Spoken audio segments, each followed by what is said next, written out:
Hey, you studious bards and bardettes. Welcome back to iCast Vicious Mockery. I'm Austin. I'm Matt. Here's what I've been thinking about. Tell me.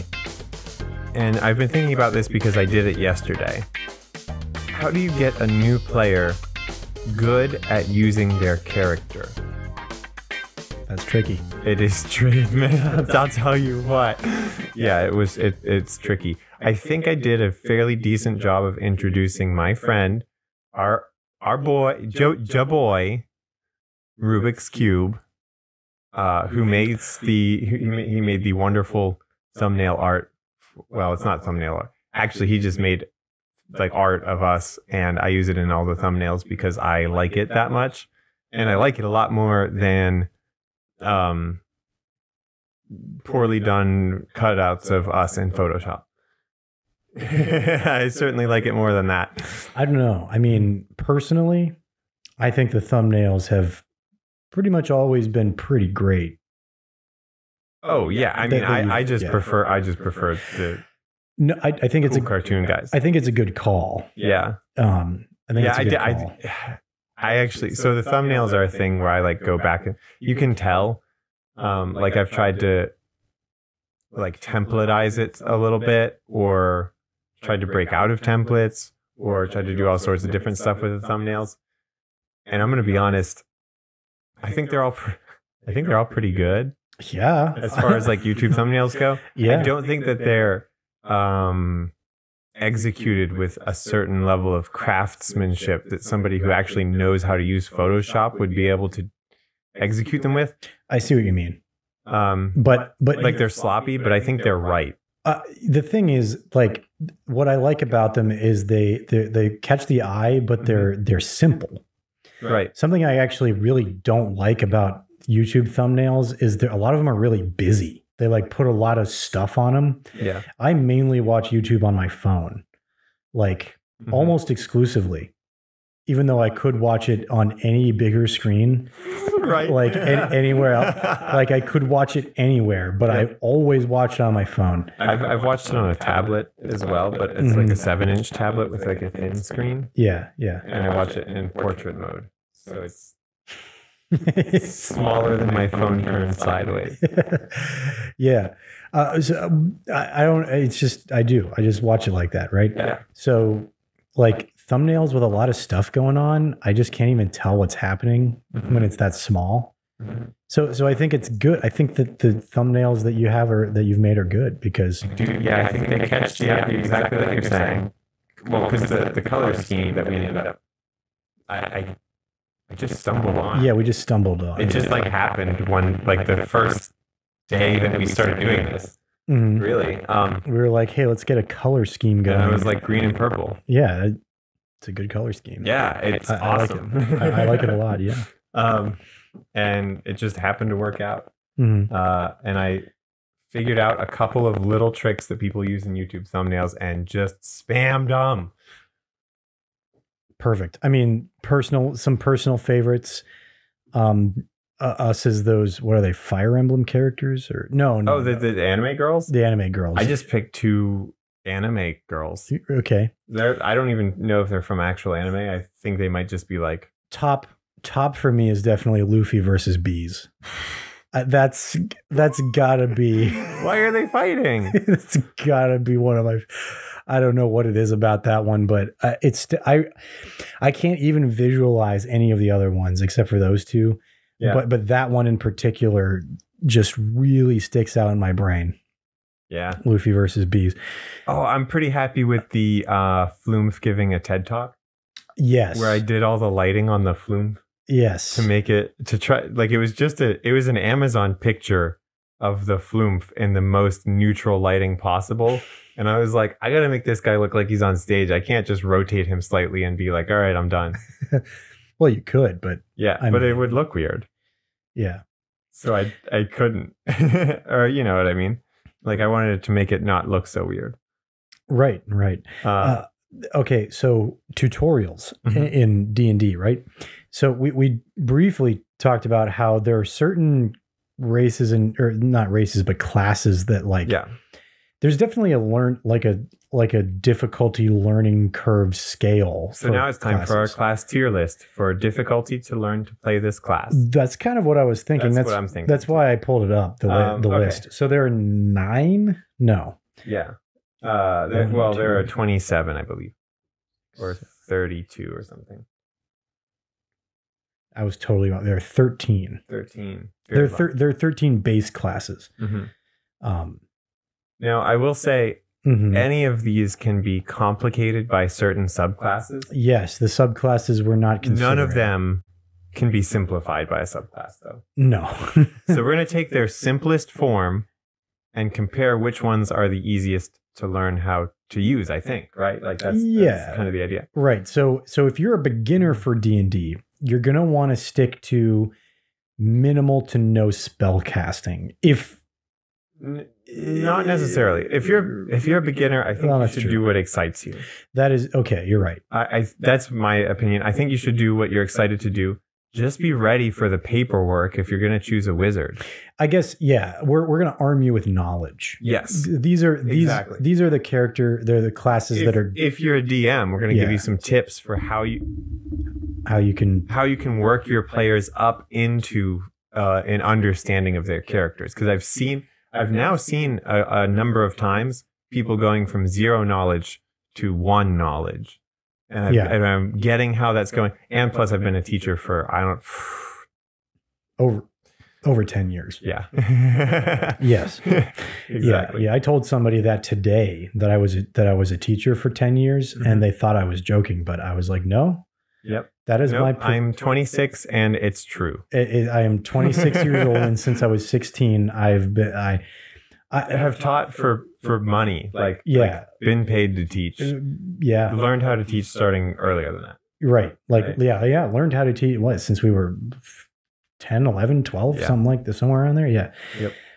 Anyway, but okay. So just going through this list, right? Classes that are easiest, like base level, to operate. Barbarian. Yeah, definitely. I fighter. Really like the fighter for somebody. Fighter's real simple. Monk, again, real simple. You mentioned paladin. So we'll get to that. I think he might be 1 level up, but rogue. And I'd say that's it. Yeah. Barbarian, fighter, or rogue are your simplest ones to start understanding the game. Rogue is really, really good if your player doesn't care that much about combat and wants to roleplay more. Right. I think that's where Rogue is going to shine. Or they like being useful outside of combat in particular too. Exactly. So I think a Rogue is like it's a good class to introduce somebody to non-combat mechanics. I agree. Barbarian is a good class. No, let's get fighter is probably the best one to introduce them to combat mechanics. They're going to understand actions. They're going to understand bonus actions. They're going to understand reactions. They're going to understand other things that don't end in the word action. Yeah. Like movement speed. or free actions. Darn it. That one ends with action. Yeah. Man. They're going to understand armor and weapons and armor class and initiative and rolling to hit and saving throws and all of it. They'll start to get it by using a fighter. Absolutely. Fighters are only boring if you make them so. I know a lot of people think fighters are boring, but I don't sleep on fighter, man. That's a good class. Yeah. So with a pretty solid growth curve. Right, exactly. It's pretty stable. You get better by a good amount. It's not crazy like some classes with like an artificer where it's like, like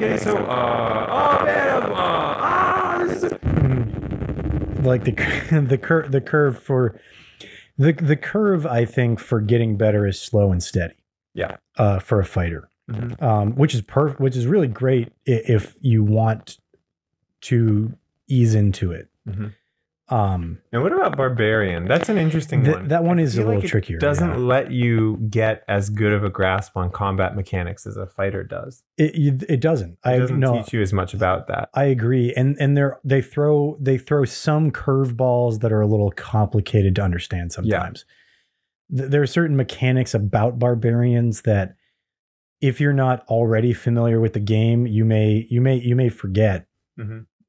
To do and things like that, like Dangerous Sense means that you have advantage on dexterity saving throws. But if you forget that, mm-hmm. and like the DM, it's not the DM's job to know everything about everything that's going on, right? Like yeah. You can't. As far as your character is concerned, that's kind of your. That's your realm to know, right? And like if the DM remembers and tells you, that's awesome. That's good. And yeah. That's a sign of a.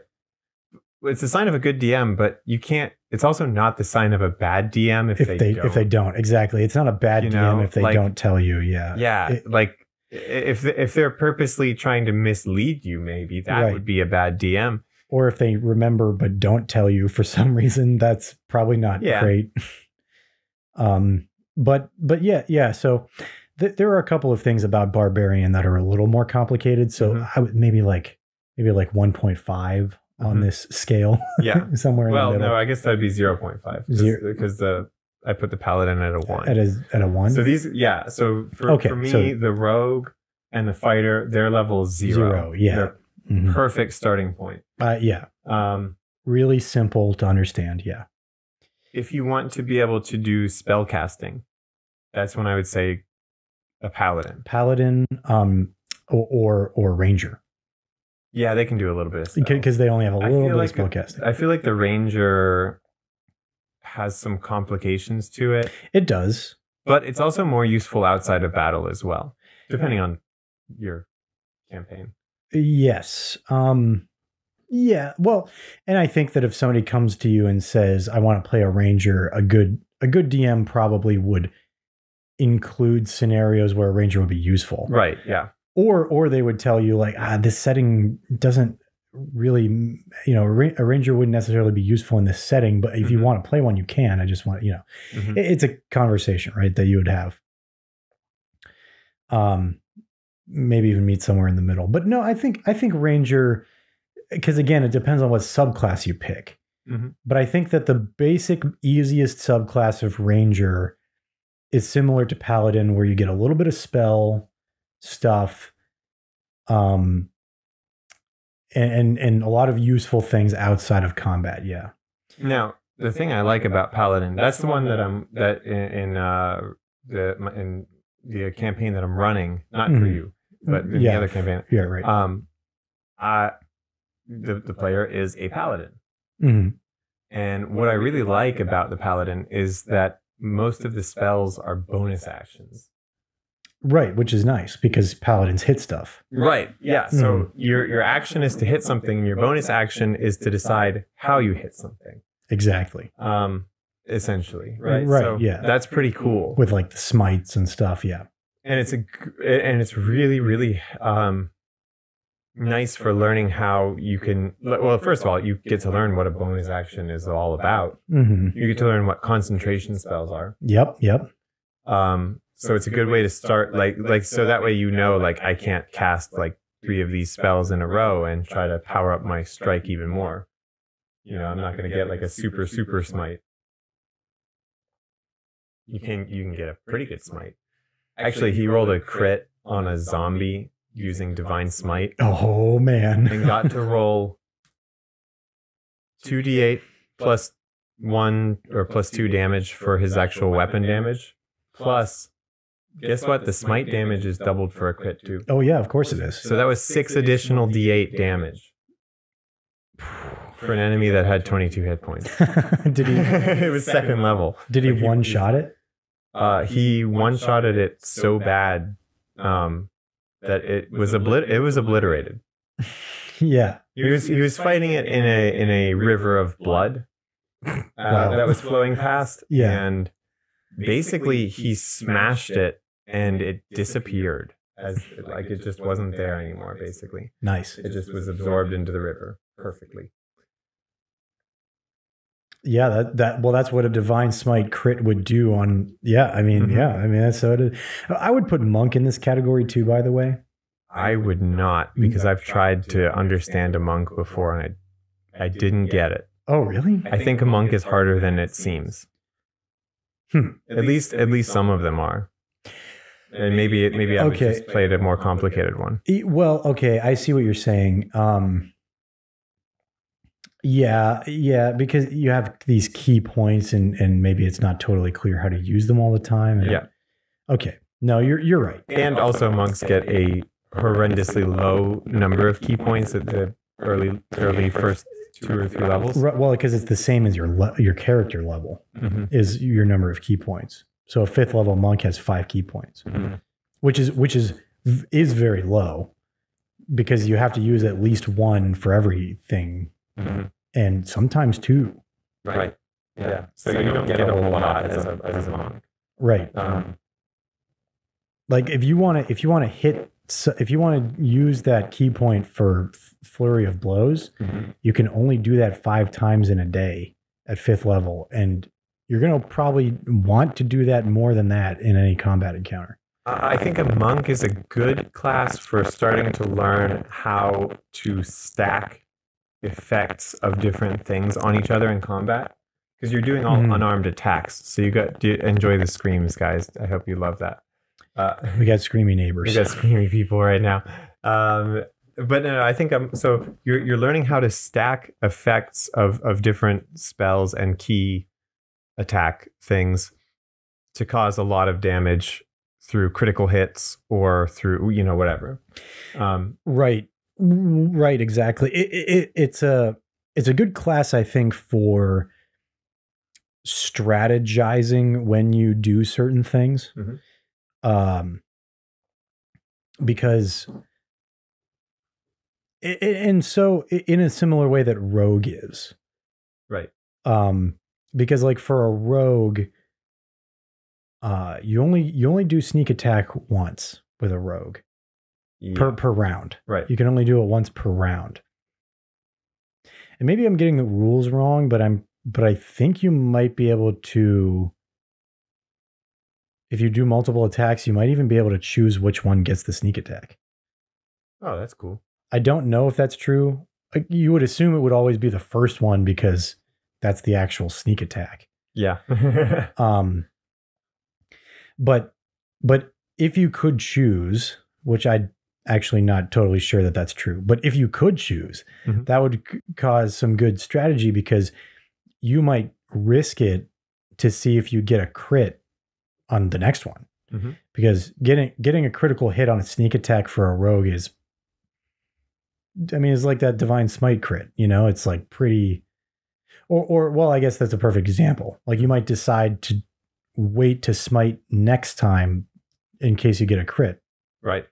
Because, when you cast divine smite, I'm pretty sure it's the next attack that hits does the damage. Right.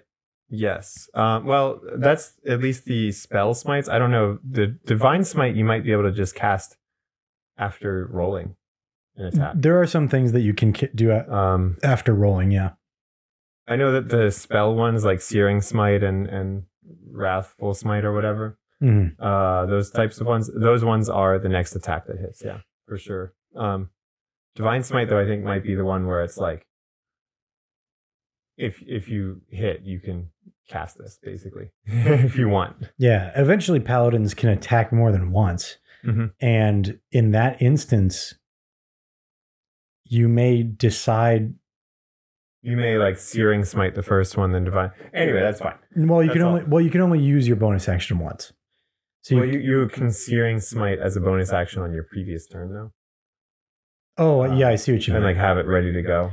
And then hit, and then... Because if you missed on the last turn anyway. Oh, I see what you mean. So you missed, then your next turn comes around. Smite up, it lasts for a minute. You hit with that one. Now it's your turn again. Yep. So after that hit, you can cast another one. Yeah, technically. Right. Yeah. Because you can break up your turn like that. Yeah. And that's a great way to learn that too. Well, exactly. So, yeah, if you were... Now, When will anyone ever have time to play through all of these different classes in a row? I have no idea. Anyway, let's keep going. Okay. Next tier up then. Yeah. Are you saying only Paladin there then? Paladin at 1. And Barbarian. And Barbarian. Almost there, maybe. Yeah, Barbarian's probably about there, I would say. Oh, Ranger, is also. Yeah, Ranger. Paladin, Ranger are around the same difficulty level. Yeah, not difficult. They're actually they're all equally hard to play. They're as hard as the amount of effort you put in. Exactly, or lack thereof. Those are the ones that require. We're getting to ones that require more. I'm going to say it again: more paperwork. Yeah, before you get into them. Literally, yeah, literally or figuratively. Paperwork. Well, both. Yeah. It is both literal and figurative paperwork. So I would put Artificer in the next tier. I'm going to disagree, but you can go ahead and give me your reasoning. I would like to know it. Well, I don't understand Artificer very well. Oh, okay. I'm starting to understand it. Right. So that's why I'm putting it. I would put it in a different tier. Yeah. You know what? You're right. It's probably higher than that. Mm-hmm. You're right, because there are a lot of things that I don't understand. Each subclass is so different for Artificer. That's a big part of it. Yeah. If I guess if we're going by the rule of going by the least complicated subclass, I think that's the one that neither you. It's the one that neither of us are playing. Shield Master or Armor Master or something. Armsmith.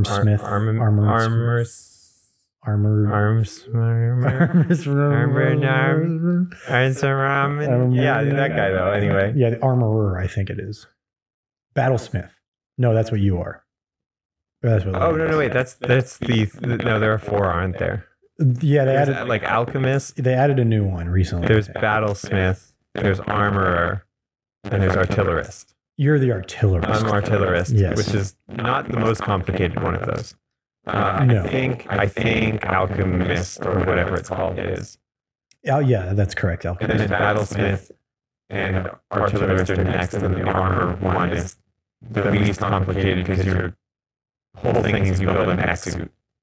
Oh, that's cool. You just build a mech suit for yourself and you beat up dudes. That is cool. Mm-hmm. Well, sometimes you can be in a mech suit, and sometimes you don't have to be. You can just make it. You can just say, "Go fight." That's real anime. Yeah, it's pretty anime. I like that. Yeah. So well, okay. I'm going to table that because I don't know anything about Armorer. So I don't really either. I'm gonna leave that in the ether for a second. The Artificer. I've read and listened to a little bit about it, like maybe a couple hours. Which sounds like a lot when I say it as a couple hours, but like I've never watched anyone play it. Campaigns are hundreds of hours. So that's it's an entirely different level of experience. Right. So Wizard and Sorcerer, I think maybe those go next. Sorcerer for sure. Sorcerer would go next. Well, is a sorcerer or a wizard? Actually, sorcerer easier. Sorcerer might be lower. I don't know. Yeah. Sorcerer, I think, is easier because you pick a spell that you have, and then that's just a spell that you have for the rest of everything.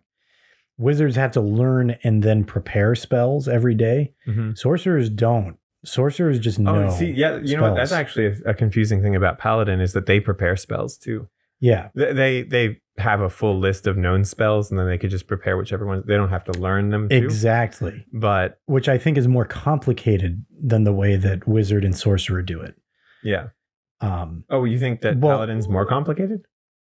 No, because they don't have as long of a list of spells, so it's easier to figure out which ones you want in any particular. Yeah, I think Wizard's crazy just because of the gigantic list of spells. They can learn almost every spell that exists, except for the healing ones. And yeah. We didn't even talk about Cleric. Well, I was going to put Cleric next, actually. Like higher up? Yeah, higher up because... Okay, so you're thinking Sorcerer, and then above that is... Look at this. Wizard. Oh, whoa, yeah. Look at the shape of... That's not even close. Oh, that's from your Yeah, ring. it's from my ring. Wow. Sorry to. He's got a pretty intense looking mark on the back of his hand from his wedding band that he wears on his wrist. Yeah. Anyway, so clerics, I don't think they're, I don't know. I'm wrestling with it because I don't think that they're that complicated, except that they have to prepare spells every day. I think preparing spells every day is not that hard because most people are going to take the approach of always keeping the same ones until they come to a point where they start strategizing. Exactly. And that'll just happen naturally. Will they be playing their class optimally before that point? I don't know. Who knows? Yeah. But at the same time, an almost optimal cleric is still pretty good. They're going to be good at healing. Yeah. You know? Yeah, that's true. And Druid is going to go in that same category because they also prepare spells that same way. Mm-hmm. Clerics and Druids are really similar. Bards are the same as sorcerers. They learn spells that they just know now from then on. So, bards, by the way, their like ability curve is like it's like starts off like, oh, they're the worst, and then like by level 20 they are probably the best class that you could have. Well, a lot of people like the Valor Bard multi-class with stuff like Paladin Bard or Warlock Bard. Oh my god. Yeah. Multi-class. I mean, multi-classing as a whole. I don't know. I think multi-classing is so much easier than anything else. Yeah. I don't know. Actually, it could be, though, if you did it right. I know you said... We'll talk about that later. I know you said do whatever is exciting to you, but I wouldn't recommend multi-classing to somebody who's never played before. And the reason for that is because your class probably already does everything that you want. Yeah, exactly. If you picked something at the beginning... If you pick something at the beginning and you're like, I don't really know if I like this too much, I would honestly just completely switch characters, make a new character, honestly. Or just like ask your DM if you can re-roll your character as this other class. Right, exactly, or something, right? And then like suddenly show up one day and everyone's like, oh hey, it's Nuggets the Bard, and you're like, not anymore. No, I'm Nuggets the Paladin.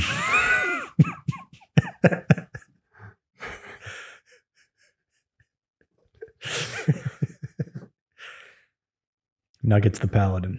Nuggets the Paladin. Just take that idea and run with it. Yeah. We'll come back to that. We'll get there. Wizard has to be... Warlock, by the way, is pretty complicated, I think. I would say a Warlock is not complicated to play, but it might be complicated to plan, and you have to understand the game first. Yes, there are a lot of... Before you plan it out, maybe? There are a lot of things about spells that you need to know before you could really play a Warlock effectively. The thing that I think would really be a sticking point for people is that all of your spells are cast at the same level, and they increase as your character level increases. But it's like a different number. To me, that's a simplification. Oh yeah, it's a gross simplification of it. I like that part of it a lot for newer players because, I mean, listen, like trying to explain to somebody the difference between spell levels and your levels, that is already so hard. Especially since they both just use numbers. We've talked about that before. Yeah, it would be great if there was an easy way to differentiate them, but there really just isn't. Yeah, I can't. Like I wish they could have gone with like extra small spells and then small, medium, large, extra large, tall, grande, venti. Yeah, yeah. So an easier way. Right, exactly. Yeah, that's what I wish could exist, I think, with spells, but There are 9 levels of them. And there's been I've seen a lot of things where they're like, what if like spellcasters just had, you have this much magic ability and you just Some use spells just take more. Yeah, exactly. By Which default. that's fine with me too. I like that system, but But at the same time, yeah, I feel like it doesn't. I don't know. Is it harder to balance that way? Probably. It totally does change the balance, and I think there is something unique about the spell level system. Exactly. Can be fun. Mm-hmm. Like it can be really fun when you go to cast Fireball at 8th level, and it's just like the normal Fireball that like everyone's used to, and then suddenly, kaboom, like real big kaboom. Now it's like Megumin's Fireball from Konosuba. I didn't know Mega Man was in that. Yeah. Now I guess I'll have to watch it now because pretty much anything with Mega Man is my jam. It's a good show. I would recommend it. Anyway. No, I'm sorry. It's not Fireball. It's Explosion. Now you have to say it like that character, though. I mean, yeah, I did. That's how that sounds? No, not higher pitched, but okay. Well, so like a little anime I think all girl the fans are going home disappointed today. Only cast one spell, and it's an explosion, like a super high level explosion spell, but it's the only spell she knows. And also, she can't cast magic for the rest of the day after she casts it once. It literally takes all her magical ability. It's pretty funny. That's like her thing. I don't need to hear more about Konosuba right yes, now. You do. No. I've watched a Mother's Basement video on it. Oh, well, then you know everything there is to know. I know everything about Konosuba. Okay. And how much I'm never going to watch it because I don't ever have time. Okay, well, that's fair. But I'm probably never going to watch another anime again. Okay, sure. I'm going to be honest. I'm not a very good weeb. I can tell. You should punish me. Sounds like you're doing just fine with being a weeb then. Yeah, I told you I'm a great weeb. So, getting back on track for a second, maybe if there's a track left, I'm not sure. Okay, no, yeah. This has gotten messier than I think. Thought the Artificer is top tier complicated. Now that I've tried playing one, I don't know. Because yes, the main thing an Artificer is supposed to do is create magical items, which means you have to understand what would benefit every other member in your party. Because you don't just make them for yourself. If you look at the table of magical items, you're going to find mostly stuff that doesn't apply to you. Yeah, that makes sense. Or table of magical items that an Artificer can create. They might be able to make other ones too. I'm not clear on that even yet. They might be able to make any magical item. I think so. I think there's a spot in there that explains how it works. Yeah, but I can't find the resource that lists the actual costs of the magical items when you go to make them. I just can't find it. I'll keep looking. So I thought I had. I think that this list that we've sort of created, I think it would be different without the existence of something like D&D Beyond, like a website that makes it easy to track all of these things. That is true. If you were just using like pencil and paper for all of this, something like a wizard tracking your spell slots and stuff would be a lot harder to explain to somebody. Yeah. Than even with a nice character sheet, I had trouble explaining that to people. Oh yeah. Like even with, because the character sheets are they're essentially D&D Beyond, but yeah, like paper, and you have to erase it when you go to to do a short rest or whatever. Well, I think that there are some people that even play with us that probably wouldn't play if a resource like D&D Beyond didn't exist, because it would just be too complicated. And that's why this episode is sponsored by... I wouldn't mind that, but it's not. Yeah, I wonder how you do that. I don't... We should ask Matt Mercer. Okay.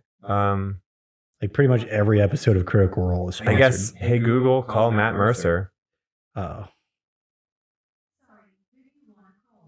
Matt Mercer.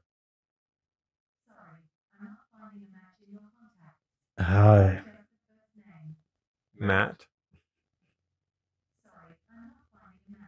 What? Am I not? That's my name. Am I not in your phone? No. Oh, okay. Because I don't put people's first name in. I put it first initial, last name. Well, that explains why I can't find that. Except for one or two people whose names are slightly different. Okay. Like I have like one friend of ours, her name is in their last name, first initial. Just cause? Just cause. Oh, just cause. Okay. Well. I think actually it's because my phone might have been in Japanese when I added their name. Oh, I see. Or something like that. I don't remember the circumstances. I don't know why it's different. I'll figure it out sometime. Well, yeah, and I mean, what's the point in even changing it though? Yeah, I mean that's part of the fun. Right. Of being alive. Yeah, actually we did that to a friend of mine, his phone one night when we were like teenagers. He had left his phone unlocked. Ooh. Just like in the room. Mm-hmm. And like half of us went like sledding or something. It was like the middle of winter. And I was part of the half that stayed inside and didn't want to go out in the cold. And he went sledding, but he left his phone there unlocked. And oh no. We went through and changed just our names, but everybody that was there that day, like 10, 12 people, we changed all of our contacts in his phone to just weird stuff, man. Like one of us was the hawk flies at dawn. And like just like the strangest stuff. I can't even think of other ones that I can say on the podcast. But he never changed them. I don't think he ever did. I don't think he ever changed it back. I think that Liam, my artificer character, yes, because of the person that he's based on, I'm thinking that if he was going to name his contacts, okay, he would not. He'd memorize their phone numbers. Oh, of course, absolutely, he would. That's what he would do. He would make it a challenge, and he'd be like, "Yeah, I've memorized all 300 of my friends' phone numbers." And I can list all of them in alphabetical order right now. He can list them in alphabetical order. Wow. No, that's just the kind of thing he would be able to do. Right. I don't know if he can truly do that. Yes. I see. No, I know. I like his who he's based off of. I don't know if he can truly do that, but it's the kind of thing he would do. Yes. Yeah, for sure. Yes. No, I absolutely. Knowing who you're talking about, yes. Mm-hmm. Absolutely. All right, so now let's talk about a little bit of how do you get your players involved with all these crazy mechanics and all this stuff that you have to keep track of. Right. So I will say I do not think the game does a good job of this right now. Well, there's literally no framework for it anywhere. You know. Well, there's this if you get the starter kit, it tries to help you through it, but I don't think it does a good job. Yeah, I wouldn't even look at that, honestly. Well, I have it. I've played it. You've played it? Yeah, I've gone through the whole thing. I think you've played it. What? Yeah, I think I walked you guys through it at some point. Oh, really? Yeah, just I didn't tell you what it was. I didn't understand anything about anything in D&D until I started watching Critical Role. Yeah, I think seeing other people play it is one of the easiest ways to get into it. Yes.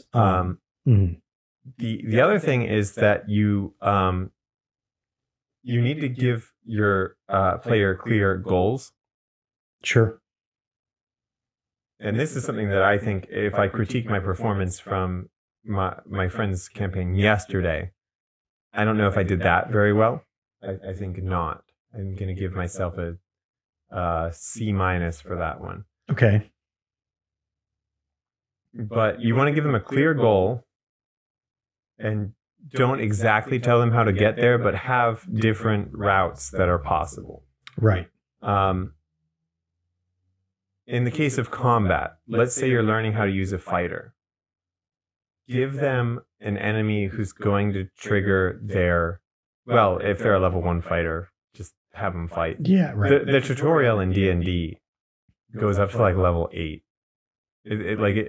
On somebody's first couple of characters, up to the first couple of characters. I want to be clear about this. On your first few characters, up to level 8 is all tutorial land, I think. Yeah. Yeah. So if you're playing a level 5 character or level 3 character or something, you are well within that tutorial. Exactly. And a lot of people never get there. Mm-hmm. You know, you might not even play up to level 8. Mm-hmm. I forget what it is, but I think that most campaigns fizzle out around, what was it, level 6 or something like that. Something like that, yeah. It might have been 8 even, but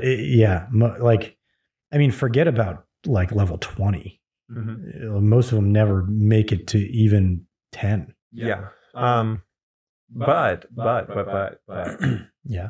But yeah. Rear end.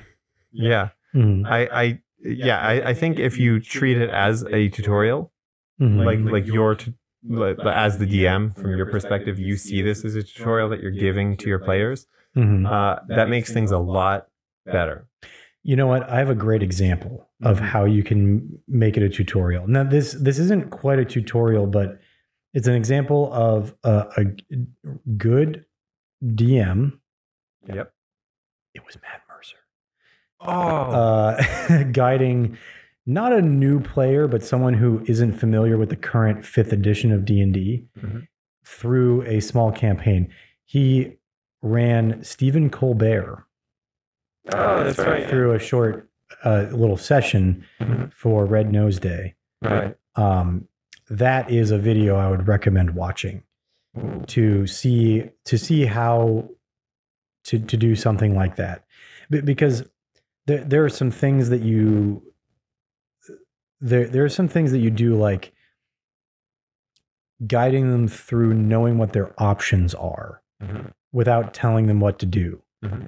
And then, being able to adjust things to be in their favor if they do something that's not quite, or giving them different levels of failure even. Right. Like if they fail at something, not locking them out completely. Mm-hmm. And actually, you sent me that video that said that same thing. Right. Yeah. But that's I think the two worst modes of failure are, oh no, I tried to pick the lock and failed, and now I can never get through this door.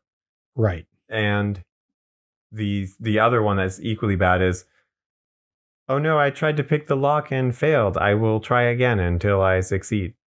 Right. Neither of those are. Those are both very good. Yeah. Yeah, they're both pretty bad. Right. Even in like RPG video games, I remember when I was in high school, I was playing Fallout 3 way past when it was popular. I picked it up at a discount just to see what it was like. But there was a thing where I tried to pick a lock, and I was unsuccessful in picking the lock. And then it told me that the lock was now unpickable. I couldn't get through that door anymore. And I was like, what? And like it like auto saves over it or something too. Yep. So like, I was like, what? Like, I can never get through this door anymore. Well, now I really want to know what's behind it, but I can't. Like that's it. Yeah, it's just now done. In D&D there are like other ways to. There aren't always other ways to get there, I guess. Right. You can't. There's not always a practical way to bust through a door that you had trouble picking or whatever. But if there wasn't another way to get to where they need to go before, mm-hmm. that's a good opportunity to make one. Right. You know what I mean? Right. Exactly. Yeah. You want to make it so the failure state of like, I couldn't pick this lock leads to a new opportunity. Right. And it might be a worse opportunity. It might be like you tried to pick the lock and fail. So a compartment on the door opens and you see a bunch of blades inside, but you think that if you reach in, you can open the door somehow. Yeah, like you have access to the mechanism of the lock. Yeah. Now. Yeah. That's an interesting one. Yeah, stuff like that. Where you're going to end up taking damage, basically, but you can get in through the door. Right. Whereas you would probably wish that you hadn't taken damage, but hey, you still made it. Right. Failure. It's not that failure shouldn't have any consequence. It's just that the consequence shouldn't be now you can't do anything about it anymore. You know what I mean? Right. There are some instances where that has to be the case, where it's like, okay, well, you gave it your best shot. Because like you said, it's also equally as bad is to let them just keep trying the same thing until it works. Right. Yeah. Because it will eventually. Yeah. If you roll enough times. If you roll enough times. Like if you roll enough monkeys down a hill, eventually one of them will run into Shakespeare's corpse. Shakespeare. Okay. Yeah. Like that's just how it is. Right. They'll just like one of them will phase through the ground just by quantum mechanics or whatever. And like, boom. And there you go. You got a monkey who's buddying up with Shakespeare a little too close. A little too close. And you know what? That's my favorite novel, Shakespeare's Monkey. That's not a real... well, maybe it is. I don't know. I thought I just made that up, but maybe it's a real novel. Is Shakespeare's Monkey a real novel?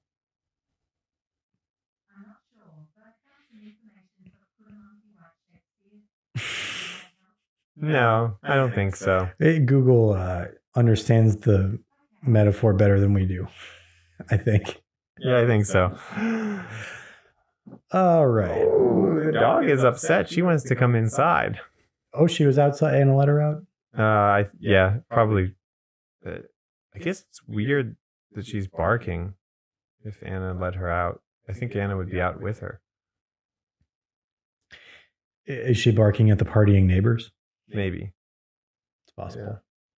The light's not on out there, though. So I don't know. She must be standing like right next to the door. I slept I slept wrong, I think, last night, and my head doesn't have full range of motion. I got new pillows, so that's just like how it is. Oh, really? For a while, yeah. Oh, really? Just getting new pillows like hurts your neck? Yeah, I've used the same ones for 10 years. Wow. And I've adapted my sleep perfectly to them. All right. They were like exactly the right size and shape for my head and neck when I laid on them. So why'd you get new ones? Because things get gross. Oh, you know what? I understand. And Anna made me. My wife, the ball and chain. No, she didn't even make me. She just got them for me.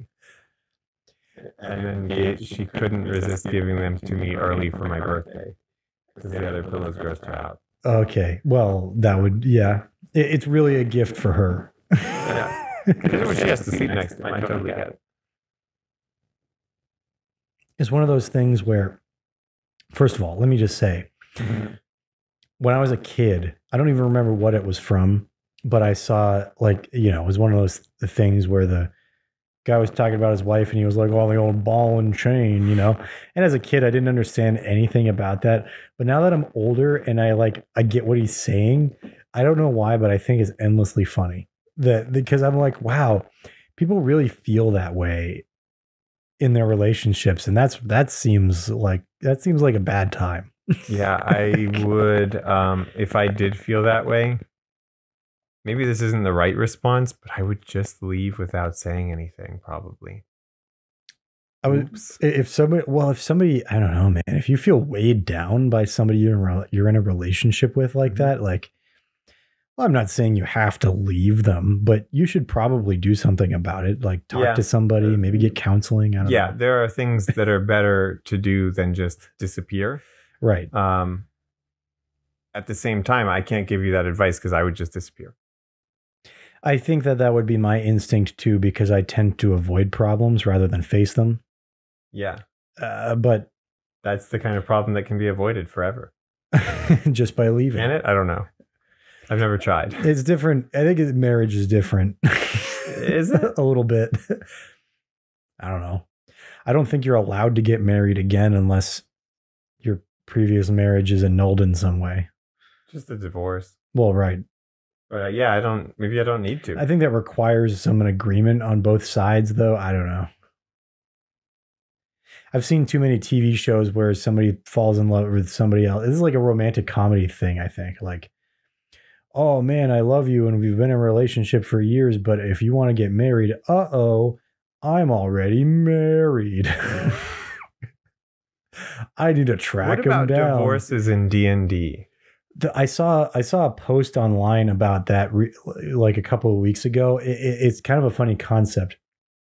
Like there's the whole trope of like the deceased like significant other that you have to avenge. Like that's your character's thing. Mm-hmm. But it was like, what if they're divorced? And they're still like mourning the relationship, but the other person's still like alive and around even. And like they run into them sometimes, maybe.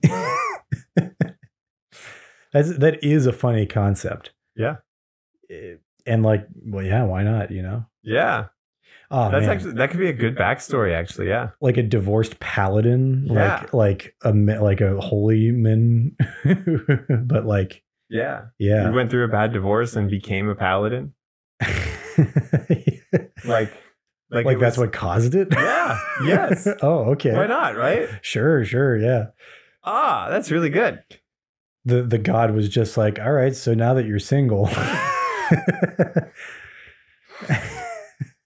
you got nothing else going for you. As they were signing the papers, the god was like hand on their shoulder, like, it's going to be okay, buddy.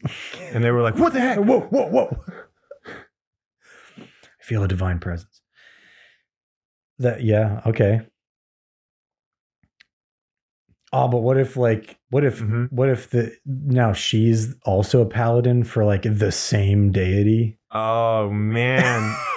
They're playing them both. Yeah. Against each other, and it's they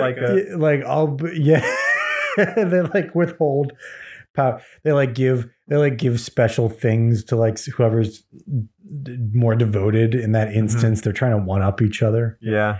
You ever see Marriage Story? No. What? The movie? No. It's got Adam Driver and Scarlett Johansson.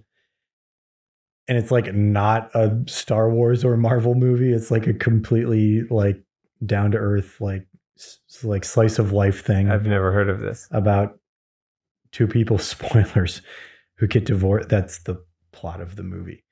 And they get divorced and they both become paladins to the same deity. No, it's just about like what it's like what divorcing does to people who still want to be civil to each other.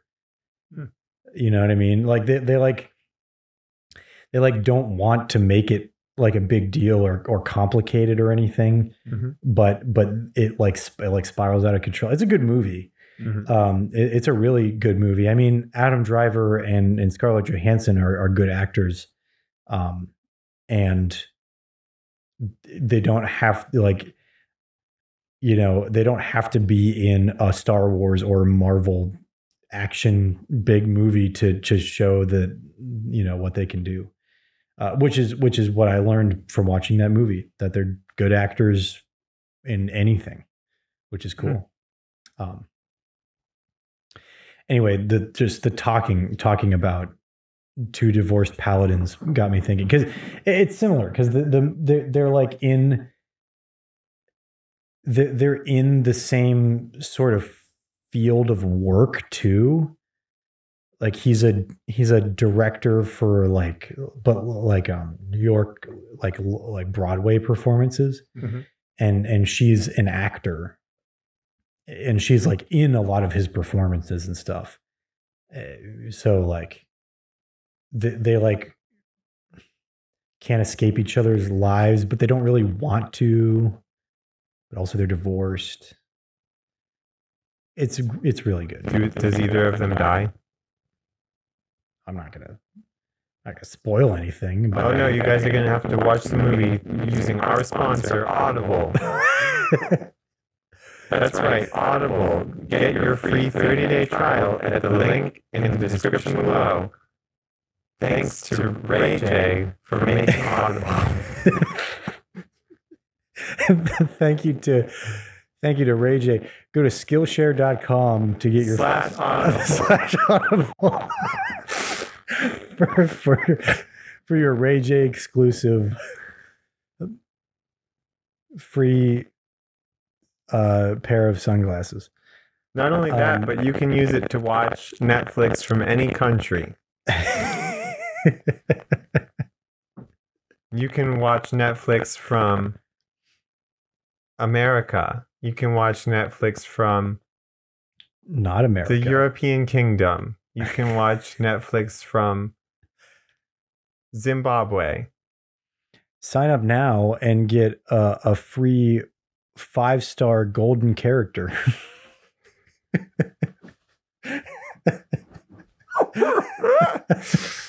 God, Raid Shadow Legends would be our first sponsor, wouldn't they? Oh, of course. Yeah. All right, I already just ruined that deal, but I'm just going to tell you guys now, like, unless which I can't. They've told me to play their game, so I literally am unable to. I cannot get myself to do it because they said I should. Yeah. Or told me I have to or something. I don't even remember. But I'm unable to play their game now. But even if I could, and I actually liked it, then I would consider having them as a sponsor. But only if I actually enjoyed playing it, consistently. Right. I'm not a fan of feeling like a rat in a Skinner box, because that's what those games are, basically. Right. Yeah, I've definitely played games like that. I have played games like that, but I refuse to participate in that part of them. Yeah. Well, even then, though, the game fizzles out otherwise. Oh, well, exactly. It becomes unplayable at a certain part unless you pay actual money. Right. For things. And I've always, for anything, cosmetic or otherwise, I've refused to pay anything to those games or companies. Well, I can't even start the games most of the time because the gameplay is you already just feel it. You're like, Yeah, exactly. Do you know what's a good one though? What was that? Magikarp Jump. Magikarp Jump. That's a fun one. It is exactly one of those. It's so exactly one of those games. But you get to make the Magikarps jump. So you play that for a little while and you're like, hey, this is pretty fun. Then you stop. There are two games like that I really wanted to get into, but then just couldn't because they had that quality. One was Genshin Impact. Actually, I actually went. I didn't realize Genshin Impact was like that. Oh yeah. It's a gacha game. Oh. Yeah. I thought it was just an adventure game. For sure. Well, it is. It's a weird marriage of the two. Oh. It's piggybacking on the success of Breath of the Wild because it advertises all the same things, even though it feels not quite as good. I'm going to say it feels nothing like Breath of the Wild because you can't climb. You can climb. Can you? Yes, and I guess I didn't even get that far. Stamina and stuff like that too, but it literally is just piggybacking on the success of it. You can climb and you can glide. Well, and I think so. Something should be said that the people who make the game, they might put the same love into it that they might have. Yeah, they might have put the same love into it that Nintendo seems to have done with Breath of the Wild and other games that turned out as well as that. Right, people might have tried as hard and put as much love and sweat into it, and it turned into Genshin Impact instead. You know what I mean? Yeah.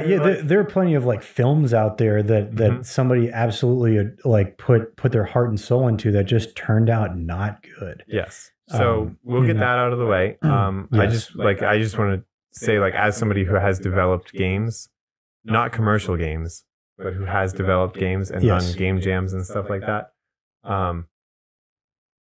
I mean, you're better than me. Yeah. Whoa, sure. I mean, So that, I'm saying this from like a perspective of maybe sympathy for the developers. It is technically, graphically impressive. It's cool. Genshin Impact is very impressive. Got stuff. It's got stuff. It's revolutionary. It's like the first game of its kind to do what it's doing. I don't like it.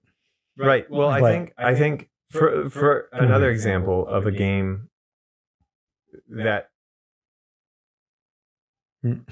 somebody sounds mad out there. More yelling. It's okay. So something like Call of Duty. Okay. I would play the story mode of a Call of Duty game. I would not play hours and hours of competitive Call of Duty multiplayer. Oh, I agree. I'm in the Part same of that page is because there. my friends don't really. Yeah. So there's no real reason for me to do that. But the other part of that is that eventually it's just all doing, the same thing over and over. And well, with those games specifically, they just become outdated and like outmoded, and then your skills are useless, or like you have to restart again. Because something like that would be like playing an instrument or doing martial arts or something along those lines that I do enjoy doing for real, even though it's the same thing over and over. Yeah. People have somewhat of a pride in being good at those games, so they play them a lot to develop the skills. Yeah. And I used to be almost ashamed of not being good at video games when I was younger, especially. Now I'm like, yeah, I'm not good at video games because I don't spend hours and hours every day of my life on them. Yeah, like seeing somebody who's playing, who's good at like somebody who's good at Mario Maker, for instance. Yeah. Or like Super Mario World Kaizo stuff. Yeah. I'm really so hard impressed. That's really impressive. I don't want to learn how to do I don't have no desire. I will watch them do it sometimes. Yeah, that's good enough for me. Yep, absolutely. I agree. And actually, interestingly enough, the other game that did this for me that I really wanted to get into but couldn't because of the gacha element was actually Magic the Gathering Arena.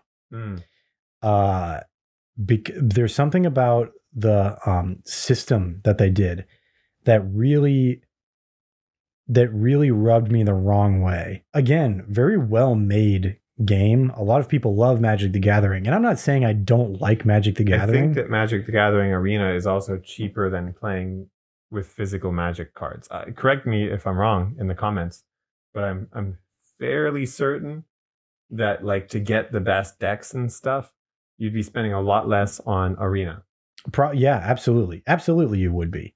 I am bullheaded and refuse to spend any money on stuff like that, as I mentioned before.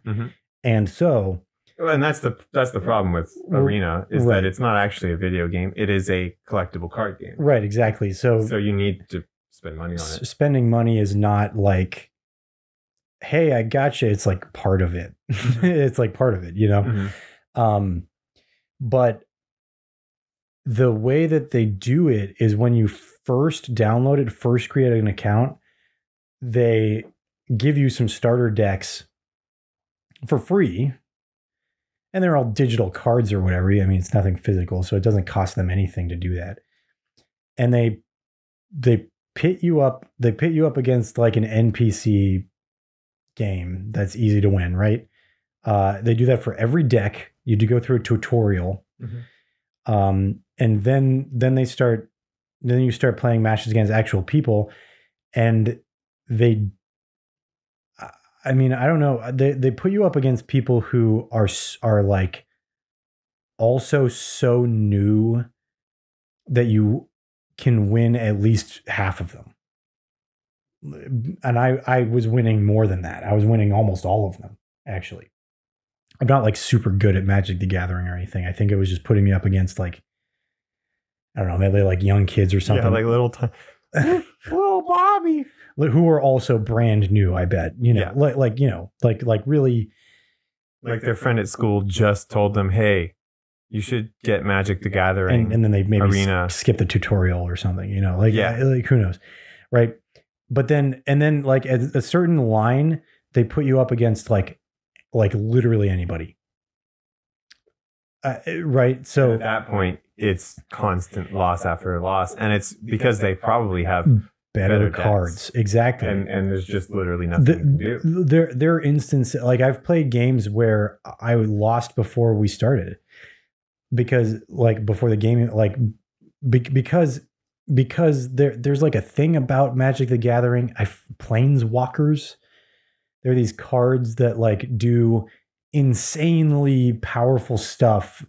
Mm-hmm. And like I don't have any of those Mm-hmm. on the game. Like, and I don't think there's a way that you can just get them. Can you get like a Blue Eyes White Dragon though? I have 3 of those and a polymerization. Did you know? And ultimate. So in the Yu-Gi-Oh metagame right now, one of the best, like highest performing decks in competitions is a Blue Eyes White Dragon deck. That's cool. Yeah, yeah. Yu-Gi-Oh is one of the games where I think they do the best job of recycling those old cards and making them kind of good again.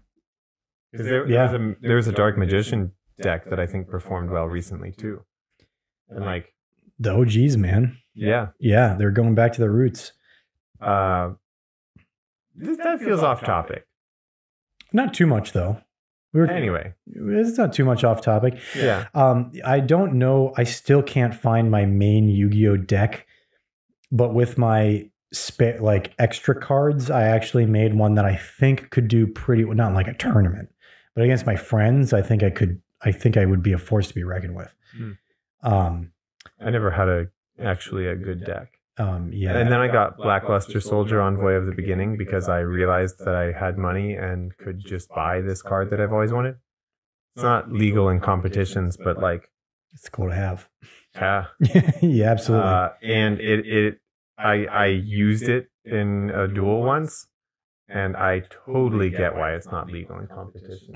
As soon as I got that thing out there, it was so over, and they were at full life points when I played it, and like the next 3 turns they died. Like that was it. That was it. They were just done. It was all over. They had a full field of monsters, some of whom were high leveled. Like they were in a pretty good position, and I was like, all right, well, this is going on the field. That's all I really had. I didn't even have any like magic or trap cards really. Yeah. I was just like, all right, well, I'm gonna play this guy. I have him. By the way, its effect is I win. What? Do you remember what its effect is? It was something like I can sacrifice life points to destroy a monster card outright. I can remove spell and trap cards or something. Wow. Like it nullifies effects of whatever. It has like 4 effects, 2 of which I think were like at will effects, and 2 of which were like passive effects or something like that. Yeah. And it also has like 3,200 attack or 3,600 attack. Or of course. Yeah. And 2,800 defense. It was a good card. It was a good, like, you could just play it, not use the effects, and just eventually they would run out of monster cards and lose in 2 more turns. The deck that I lost actually had 3 Blue Eyes White Dragons and Blue Eyes Ultimate Dragon in it. Oh, to see a Blue Eyes Ultimate Dragon could take this guy out, but not really, because I don't think polymerization would work with it on the field. Yeah, right, exactly. And I think I don't know. it had crazy effects. It had crazy effects. Yeah, I mean, cards like that are like a lot of fun to have, but I feel like that would get, well, I guess the only thing that would stay interesting about the game is when would that come out? When's this card coming? Exactly. Like, what if I don't get it this time? What if it's at the bottom of the deck? Yeah. And you just never get to it, right? Or what if they have one too? That would be interesting. Then it's a race to it's whoever gets it out first. Yeah, exactly. Yeah, I forget what other card. I had another super like stupidly strong card in that deck. What's the Dark Magician equivalent of the Blue Eyes Ultimate Dragon? There's like a Dark Magician like super double Dark Magician thing, right? Black Chaos Magician? Magician of Black Chaos? Yeah. That's the ritual one, I think. The ritual one. Yeah. Yes. I think I had a Magician of Black Chaos in there. That was like a 3200 attack one type deal. Actually, it might not have had any special effects. It might have just been a ritual summon card that had high attack and defense.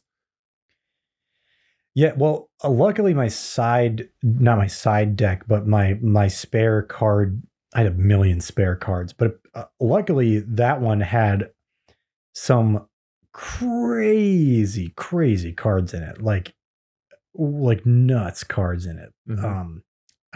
I don't know where I got all of these. Like, where did I get all of these like crazy good cards? Like, where did I get Blue Eyes Ultimate Dragon? My parents didn't just buy that card for me. I know that. Like, did I get it off a booster pack? I doubt it. I very much doubt. Doubt I got it from. Where did I get it? I have no idea. I have no. What if you're the chosen one? Maybe the hero sent to save Yu-Gi-Oh. How much does a Blue Eyes Ultimate Dragon retail for in like the early 2000s? Like, it must have been a lot. Just for the card itself. Like, I have no idea, but because that was peak. Yeah, like Yu-Gi-Oh. Like, well, but I feel like Blue Eyes Ultimate Dragon was one of the ones that like fell out of popularity really quickly after it came out. Well, it wasn't like legal in tournaments. Yeah, I don't think it was. I don't think it was ever legal. I think it is now. Oh, it is. Oh, that might be part of why it's good again. Oh, I don't know. I didn't realize that it was legal. Mm-hmm. I guess there's nothing. Does it have an effect? I don't even know. I think the 3 Blue Eyes separately were usually considered to be better than the Ultimate Dragon. Probably, I'm not sure. Probably. I don't know. I don't know either. Because no, I don't think it does have an effect. It's just 4,500 attack, which is pretty good. Yeah. Oh yeah. Yeah. I mean, that's almost as strong as you can get. The Egyptian God cards are not legal, are they? No. I don't remember what they all did, but oh boy. Yeah. Well, it doesn't matter. We'll talk about it another time. Oh, is this not good D&D content? I don't think this is good anything content right now. If I went through the effects of all the Egyptian god cards and tried to, the only one that I remember is Slifer the Sky Dragon. I'll just be real with you. Slifer the executive producer. Slifer the executive producer. Yeah. I don't know why it got renamed. Yeah, why didn't they always call him Slifer the executive producer? I don't know. Oh boy. A homebrew? Yeah. Let's pop in a homebrew. Cool. Now that I've said that, now I have to open it up and find it. Yep.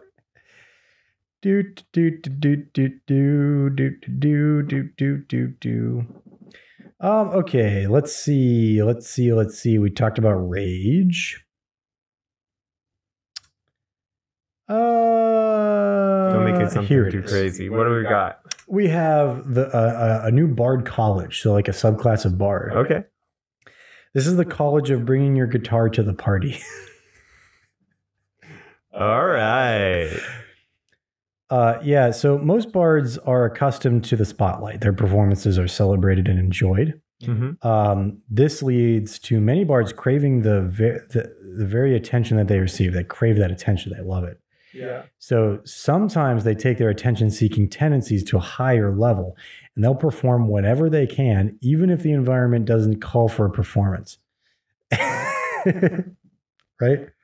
I think I know this person. So at third level, as an action, you can begin playing a song that distracts and possibly annoys those around you. All creatures within 30 feet of you that can hear you make a wisdom saving throw against your spell save DC. On a failure, they are charmed by you. When charmed in this way, they are paying full attention to you. This does not necessarily mean they enjoy your performance or your presence, but they do have your full attention. Also, they have disadvantage on perception checks to detect anything other than you for the next minute. We don't have to go too into the details of this. Yeah, we no, for like what the thing does. I get it. I get the effect of that. Let's go to the next one. What do you get at a higher level?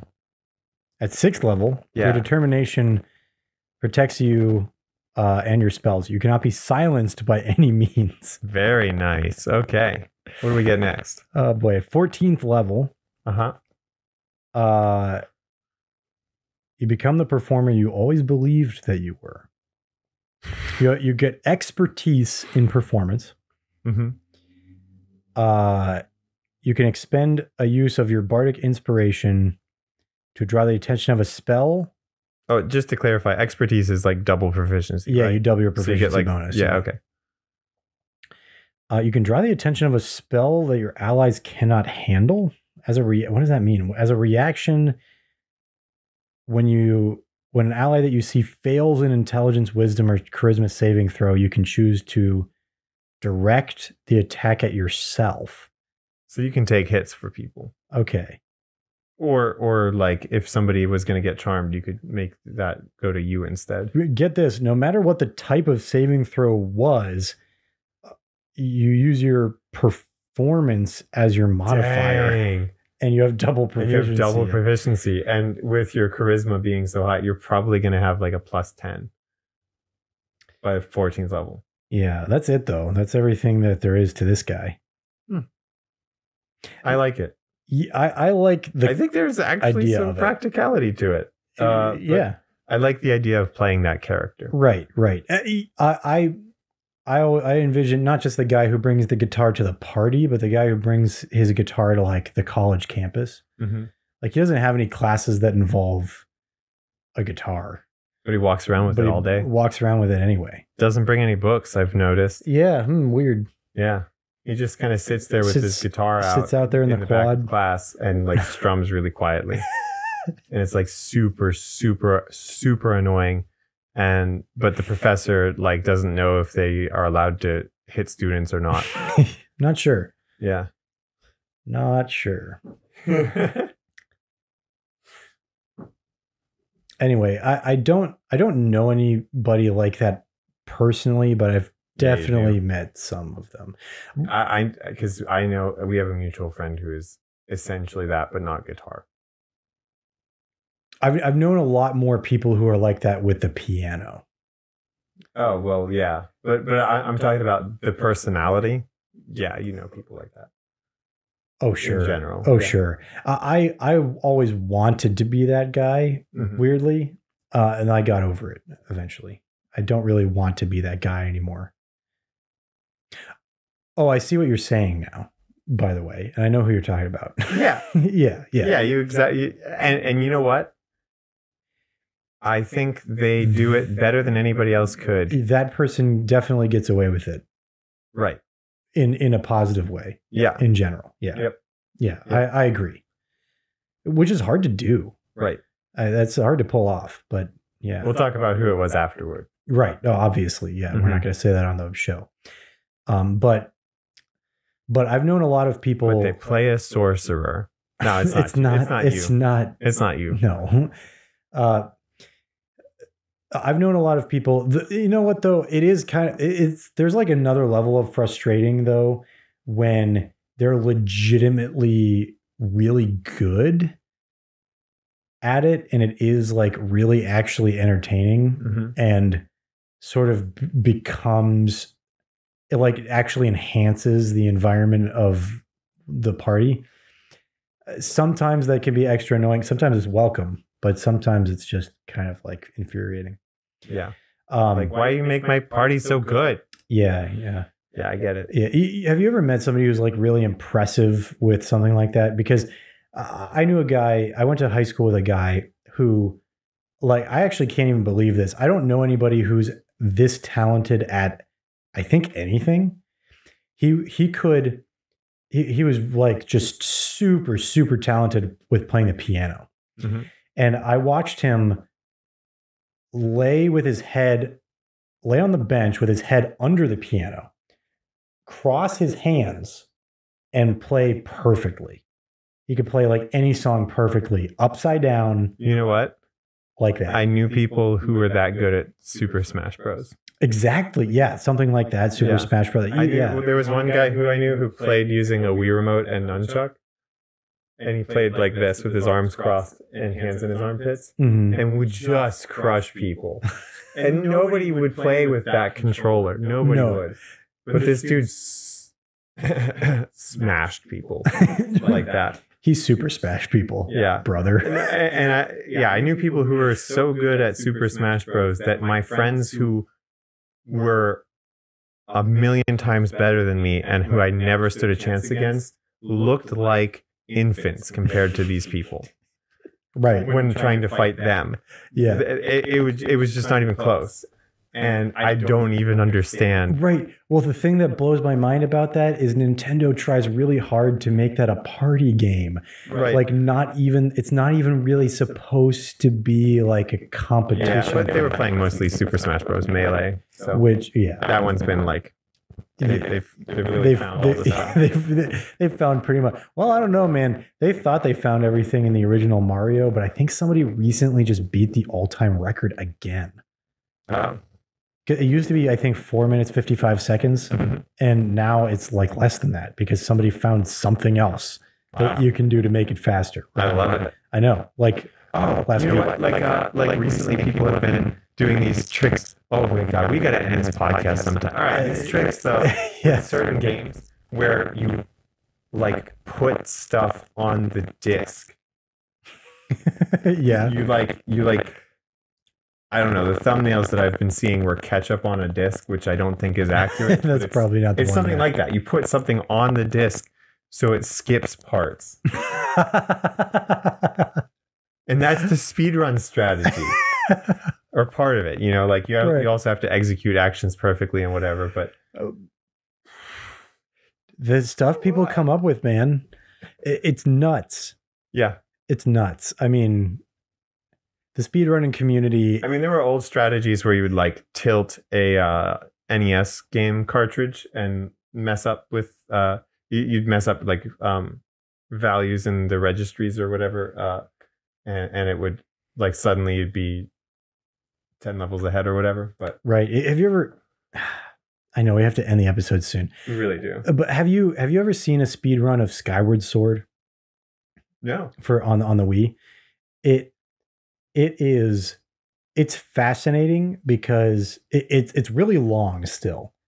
For a speed run, it's a couple hours. I think it's like 4 or 6, somewhere in the 4 to 6 hour range. I can't. That was a 60-hour game when I played it. Well, right. I mean, but part of the strategy is some complex maneuver where you gain control of Link on the home screen. That's right. I forgot about that. And you play as Link. Yeah. And you like have to play through part of the game. Yep. And then you have to like not save and go back. Yeah, right. And like reset it and go to the home screen. Yeah. Yeah. And then you play the game on the home screen to a certain point. And like the home, and it always has to be file 2 because I think that's the one that overwrites. Right, exactly. Yeah, like it's always file 2. You have to have two different save files. Yes. And the file 2 one is like where you gain control. Yeah, it's crazy. And when I watch stuff like that, I'm like, how do people find out these things? So if you guys are now suddenly like, this stuff sounds a little interesting, but I don't know how crazy it really is, I'm going to direct you to Punenkoik 2012. Punenkoik. I don't know how to pronounce that. It's pancake, but in a language. Yeah, Dutch, I guess. Sure. Anyway, their videos on Mario 64, there are memes about them. There's tons of stuff, but they're the most in-depth, craziest analysis of Mario 64 that you'll ever see. Right. And honestly, the way that I even started to know anything about any of these is what's that called? What's that, like speedrun comparison guy channel? No. I'm talking about the event that they do like twice a year. Oh, Games Done Quick. Yes. Awesome Games Done Quick. Yeah, GDQ. Yeah. GDQ is just you can lose yourself for hours watching GDQ videos. My favorite part is always the TaskBot block. TaskBot is great. I've seen only a couple of TASBots. I honestly prefer watching those gamers game, man. That's just my preference. I watched all the Kingdom Hearts speedruns because the guy who does them usually during the gummy ship parts, he gets up with a bunch of his friends and they sing a Disney song during it because it's on rails, right? So you can't go faster, right? So you can't, and it's like super easy. Like you don't have to think about it or focus on it. And I think even hitting stuff doesn't slow you down. I don't think there's any way to be slowed down by the gummy ship part. Maybe probably not. Yeah, I don't remember, but anyway, I don't know. I think that stuff is fun. But yeah, man, speedruns are if you enjoy watching people do really good at I stuff. think my favorite part is actually the Mario Maker blocks that they've done. Oh, they've done Mario Maker on GDQ? They've done Mario Maker races where they have two teams of people, and when a player dies, it rotates to the next player. Oh. Right? And then there are like 4 on each team, and they're trying to get through these brand new levels that were just created for GDQ.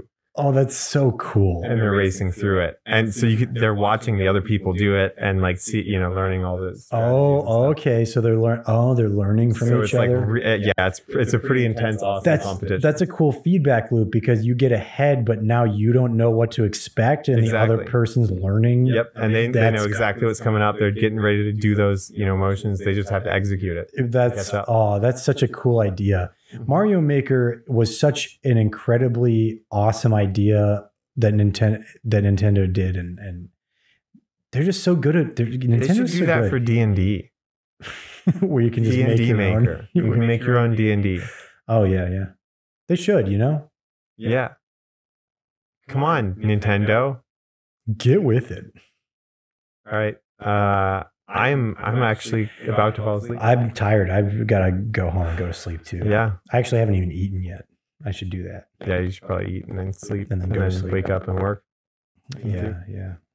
Do it all again. Yep. Bye, everyone.